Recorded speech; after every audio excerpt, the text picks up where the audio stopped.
Hey guys, welcome back. Would you like to sound more natural having conversations in English? In this video lesson, we'll go through 14 common conversational English idioms many English speakers use and you can use as well when having conversations in English. Now, if this is the first time you're here on my YouTube channel, welcome. My name's Adriana from EnglishTeacherAdriana.com. I help English learners improve their English, boost their confidence to finally speak English confidently. Make sure to subscribe to my YouTube channel, turn on notifications so that you get that bell when I post my next video lesson here to help you improve your English. Guys, in this lesson, we'll be going through common conversational English idioms. To help you remember and most importantly, use these idioms, I suggest that you use and apply the shadowing technique. Now, shadowing is when you listen and you repeat. You shadow, copy, imitate out loud everything I'm saying. Go and find yourself a quiet corner so you can do that shadowing, and let's begin with the first idiom. Now, the first idiom is thanks a million. Thanks a million. If you would like to say thank you, like thank you a lot, 1,000 times to somebody because they've done something really nice for you, this is a really common, great idiom to be using in this setting. For example, my husband came home yesterday, he bought my favorite cake. I told him, thanks a million. I've been dying to eat this chocolate mud cake. Careful pronunciation, thanks a million. Thanks a million. Now the next idiom, it's a small world.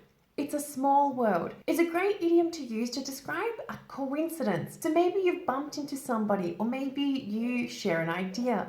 There is a coincidence with somebody. It's a great idiom to be using in this setting. For example, yesterday I was in the city and I was talking to a lady I met on the bus stop. She asked me where I'm from. I told her where I'm from. She told me a little bit about herself. She realized that I live in the same suburb as her cousin. And she asked me, Adriana, do you maybe know Mary? Like, Mary who?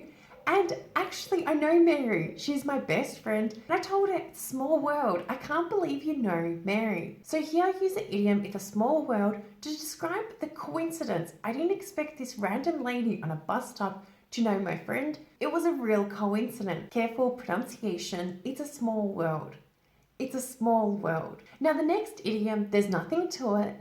There's nothing to it. It's a great idiom to describe that something is easy. So if you find something easy to do, instead of saying that's easy, there's nothing to it, is a great conversational idiom to be using. For example, yesterday I had a flat tire and I couldn't leave my house. My neighbor saw, but instead of always asking somebody, I really wanted to learn. And I asked my neighbor, could you please help me? Well, actually teach me if you know how to change this tire. And he told me, Adriana, there's nothing to it. Sure, I'll show you. So here he used the idiom, there's nothing to it, to describe that it's really easy and maybe I can learn how to change a tire. Careful pronunciation, there's nothing to it. There's nothing to it. Now the fourth idiom, take it or leave it, is an idiom I use very often. So basically, if I'm offering somebody something, but they're not so happy with that offer, maybe they don't like it, it's okay. And I can see that they're thinking twice whether to accept it or not. Basically, this idiom, take it or leave it, is used to describe the fact that either they want it or they don't, but in a nicer way. Take it or leave it, still very direct, but it is nicer than do you want it or not. For example, we offered Sarah a job, but she didn't seem too happy with the conditions. And we told her, look, Sarah, this is the best that we can do at the moment. Take it or leave it. So here we're using take it or leave it to describe either you want it or you don't. Careful pronunciation, take it or leave it. Take it, take it, take it or leave it. Take it or leave it. 5, how time flies. How time flies. Now, if you'd like to describe how time is going by really, really fast and just can't believe it, this is a great idiom to be using. For example, yesterday I bumped into Sarah, an old friend from high school. We were talking about our days in high school, and I just realized while talking to her that it's been 10 years since we both attended high school. And I told her how time flies. I can't believe it's been that long. So here, the time has gone by so fast since we were both in high school. Careful pronunciation, how time flies. How time flies. 6, this is a life. This is a life. If you'd like to describe the fact that you're enjoying life, so you're not working, but you're doing something that you love, This is a great idiom to be using. For example, yesterday my friend sent me a picture from her boat. She had her feet up, she had a cocktail. She just simply captioned the image saying, "This is alive." So here she used this idiom to describe the fact that she's enjoying herself, she's relaxing, and she's just simply having a great time. Careful pronunciation, this is alive. This is alive. Now the seventh idiom is no such luck. No such luck. Now, if you're disappointed that you didn't do something, maybe you had to do something, maybe somebody asked you if you did something and you didn't, then you could use this idiom. For example, Mary's been ill for days now, and I've wanted to go and visit her, and Bob knows this. Bob's our friend. This morning, Bob called me and he asked me, "Adriana, did you get a chance to stop by Mary's place last night?" And I'm just so disappointed I didn't. I said, "Sorry, Bob, no such luck. I had to rush home and take care of my kids." So here, no such luck is being used to describe the fact that I'm disappointed that I couldn't do something. Careful pronunciation, no such luck. No such luck. The eighth idiom, you name it, is a great idiom to use in conversational settings to describe the fact anything you can choose. So for example, maybe your friend needs help. So my friend Mary, recently she was in hospital, she came home and I was at her house when she arrived home. She doesn't have a family. I said, "Mary, do you need help with anything? You name it and I'll do it." So here I use the idiom, you name it, to describe the fact that you name anything you want or you need me to help you with and I'll do it. Careful pronunciation, you name it, name it, you name it. You name it. 9, you can say that again. You can say that again. Now, if you totally, completely, 100% agree with somebody, you can say that again is a great way to agree with them. For example, Bob told me, "Wow, doesn't Mary look great after losing all that weight?" And I replied to him, "You can say that again. She looks amazing." So here you can say that again. It's being used to describe the fact that I completely, 100% agree with his thoughts. Careful pronunciation.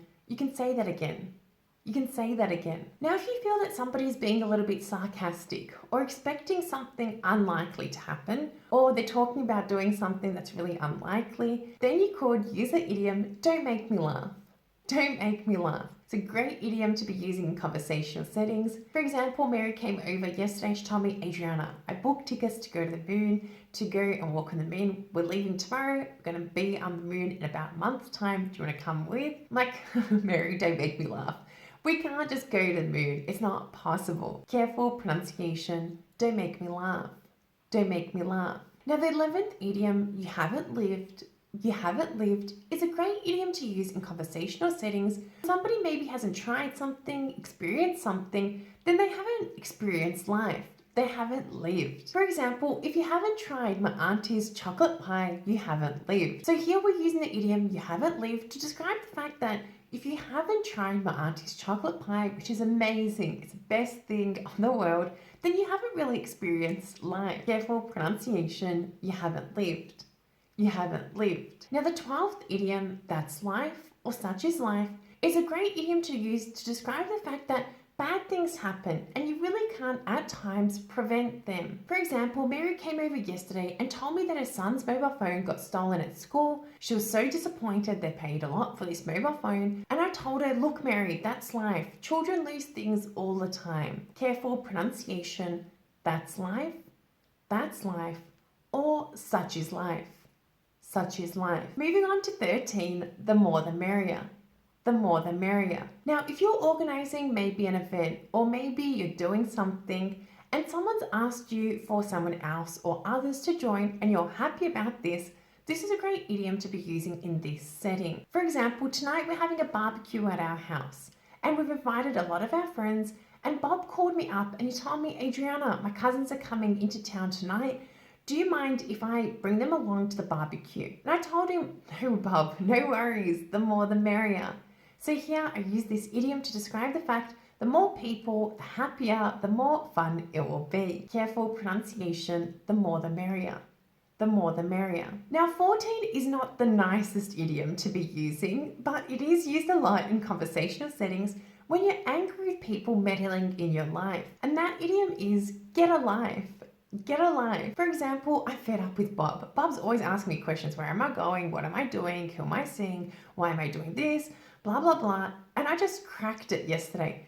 who called me up asking all these questions, and I told him, Bob, get a life. Stay out of my personal life. So here I used get a life to describe the fact that I want him to stop asking questions about what I'm doing, where I'm going, everything. Careful pronunciation, get a life. Get a life. Remember guys that practice makes perfect. Make sure to watch this video lesson a few times. Use and apply the shadowing technique to help you remember and use these idioms when speaking in English. Let's take it one step further by completing a homework task together. Watch this video lesson for a third time. Choose 5 new idioms and use them in a sentence in the comments below this video. Also guys, if you found this video lesson useful, please do let me know by smashing that like button.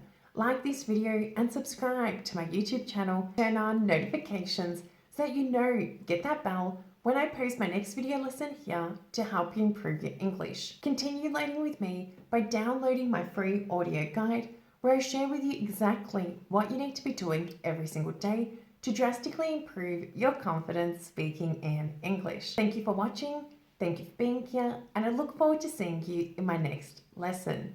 Bye for now.